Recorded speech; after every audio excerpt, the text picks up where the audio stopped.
I'm not gonna bring it up again. And she was like, okay, great, because if you do bring it up again, I'm gonna have to sleep in another bed.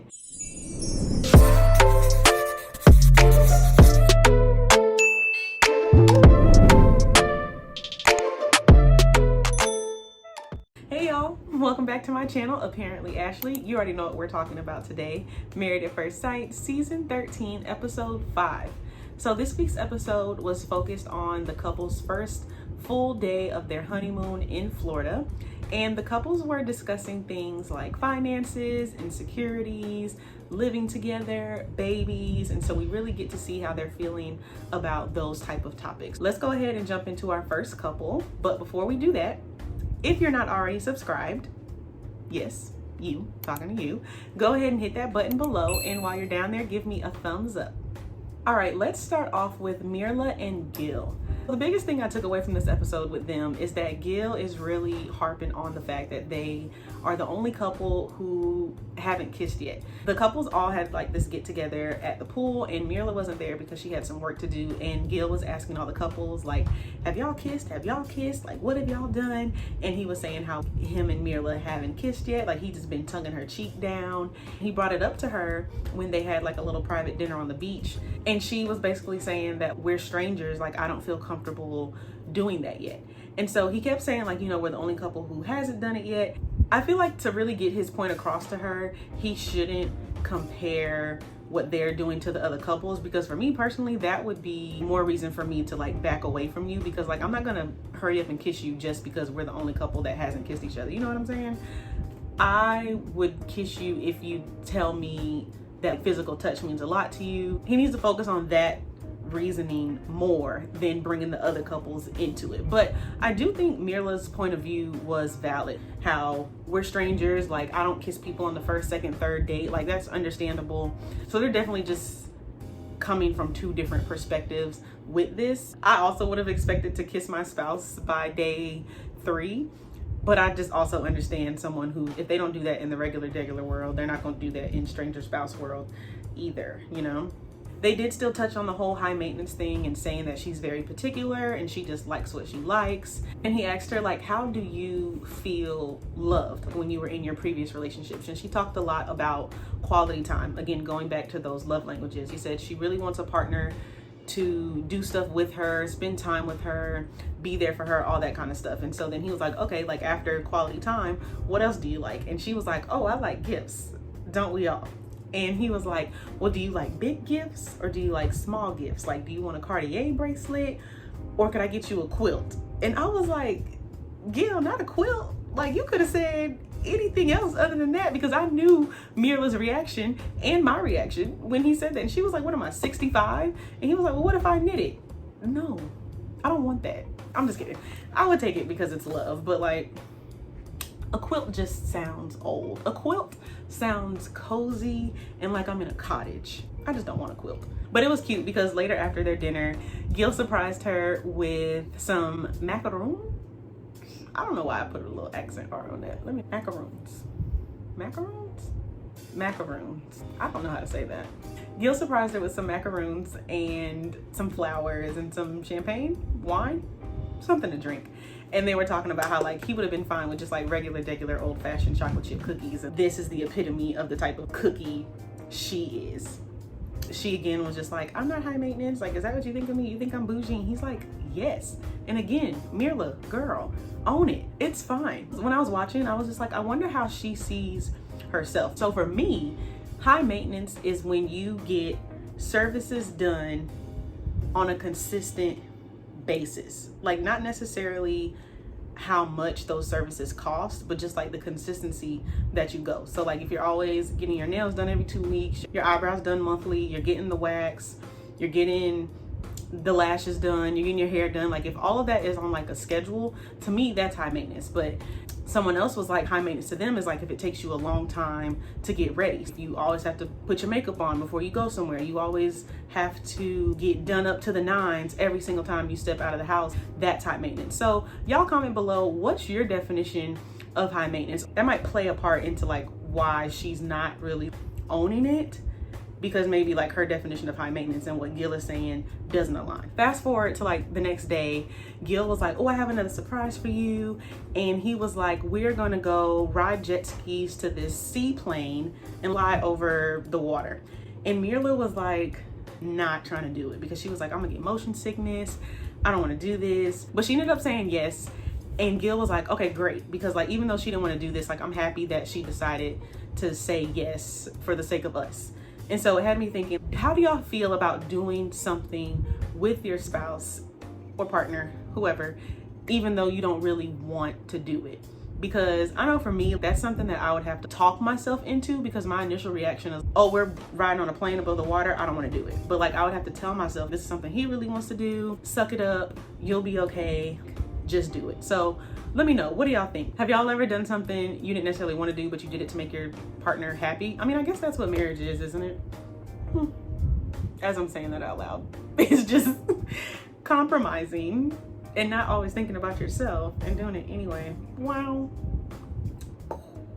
Anyway, y'all let me know. All right, next up, let's talk about Bao and Johnny. They were cute throughout the episode. Johnny surprised Bao with a romantic dinner on the beach. And it was weird because he called Jose and was like, hey, help me pick out this outfit for Bao because I'm taking her to this dinner. And I was like, why didn't you call Rachel, Jose's wife? Why are you calling him? Like, because now it's just two guys in a store trying to figure out what to buy this woman.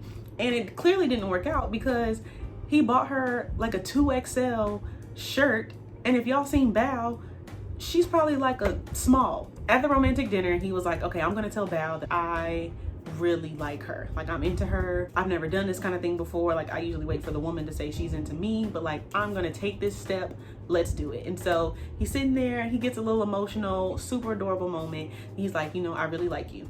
And she was like, the feelings are mutual. So yay, they kiss, yay them. So also while they're on the date, Johnny was saying that he has been on 100 first dates. To me, that shows that like, you don't really know how to commit. And he kind of admitted to that essentially, because he was like, I always find something that I don't like about the person and then I run away. And Bao was like, well, you're inevitably going to find something that you don't like about me. So don't self-sabotage. Like, just let's ride this thing out. Let's see what happens, right? Funny enough, there's something he doesn't like about her. She snores. And so when they had woke up that morning, he was like, yeah, like I woke up and there was little animals in the hotel room. Come to find out, it was really just you snoring. They were giggling about it in the morning, but then later that night, she brought it up again. And she was like, hey, like I just really didn't appreciate you bringing that up. It really hurt my feelings. Like, I have an insecurity about it. And she told this story about one time at band camp, I don't know. She didn't want people to hear her snoring. And so she didn't get no sleep. And so Johnny was like, okay, cool. I understand. I'm not going to bring it up again. And she was like, okay, great. Because if you do bring it up again, I'm going to have to sleep in another bed. And I was like, he just said he's not going to bring it up again, girl. Like, why are you still going to proceed to say that type of statement? His expression was just like, like, like I'm over here, because he was about to try and make a little move on her, like see where she was at.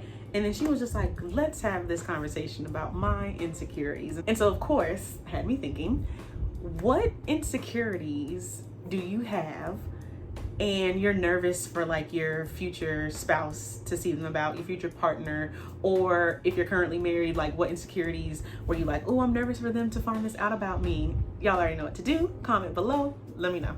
All right, let's move on to Rachel and Jose. They are the couple who are like super touchy-feely. They were like making out in front of the other couples. I mean, it was like a dare, so that's why they did it. They're just always hanging off of each other. They went deep sea fishing, so that was cool.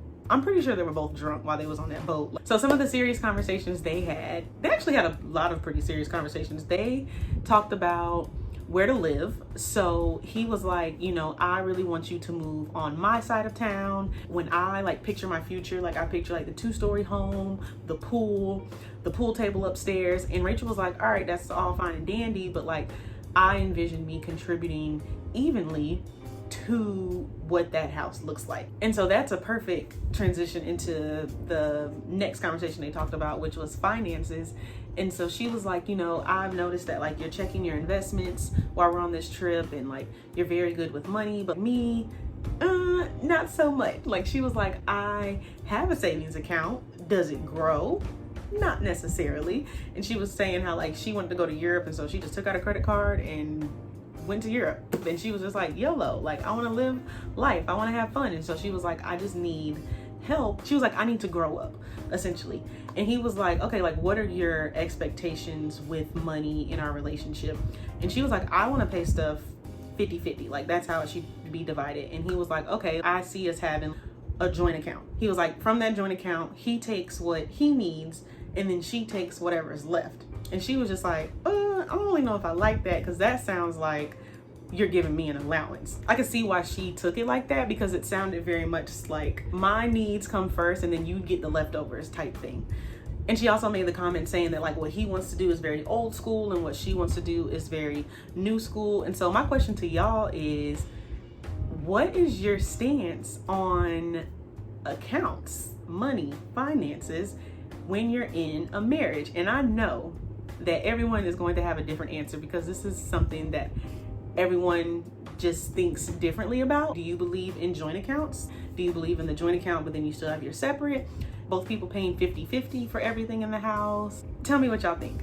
All right, next let's talk about Brett and Ryan. So Brett was trying to talk to Ryan about some more deeper level type of conversations, because she was like, we're just kind of on the surface level right now, so let's go a little deeper. And I want to say she was trying to talk to him about kids. Someone correct me if I'm wrong, but this was when they were on the massage table. And then he was listening to her, responding to her for a little bit, and then he was like, okay, let's change the subject. Let's talk about intimacy. It basically came off that like he was applying pressure to her about like, hey, I'm really sexual, so like eventually we need to get there. Brett didn't take it that way based off the editing, of course, but it just came off very like, hey, I'm trying to have this deep conversation with you. Never mind, let me just switch subjects on this and talk about when we gonna get in this bed. It was just kind of like weird. So later in the day, they did have a conversation about babies, and she was like, you know, where do you stand on that? And he was like, oh, I want babies like yesterday. Like, I want 2 boys and a girl. Like, that's a deal breaker, non-negotiable for me. I want children. And she was saying how like, you know, before as a single person, she would have been fine if kids weren't in her life, like if she didn't have kids.